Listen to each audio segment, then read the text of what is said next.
gagal ya, cuman lebih ke boring game sih menurut gue, sayang.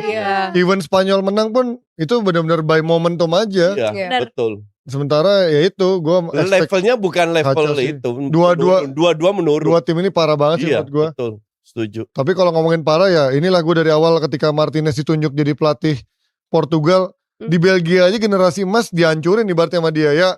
Oke lah dia pernah nyampe ke semifinal kalau salah ya. Cuman ya udah levelnya sampai di situ aja, dan gue nggak pernah impress sama taktikalnya dia. Dan ketika dia masuk ke Portugal, gue lihat statement pertama dia adalah bagaimana dia menjilat Ronaldo.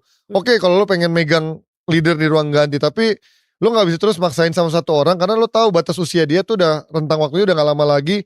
Dan lo harus cari penggantinya siapa yang bisa meneruskan tongkat estafet ini, dan ini belum ada kelihatan sampai sekarang.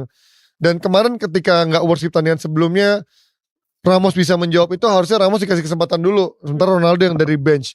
Ini enggak, 5 pemain dimasukkan, not even Gonzalo Ramos dimasukkan. Dan gue nggak bilang Ronaldo jelek, tapi ya lo harus sadar kalau Ronaldo nggak bisa main 90 menit, Ronaldo udah nggak bisa lari 90 menit. Dan tadi ketika Spanyol bereaksi dengan menggantikan semua pemain-pemain pentingnya, bahkan Pedri sampai Olmo, sampai ada coach bilang Ferran Torres jelek juga masuk.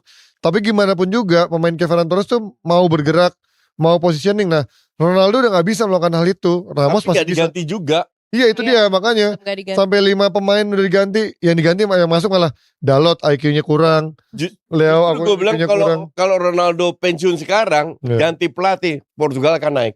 Ya, karena mereka punya tim yang berkualitas. Harus ganti pelatih sih. Iya harus ganti pelatih. Martinez busuk.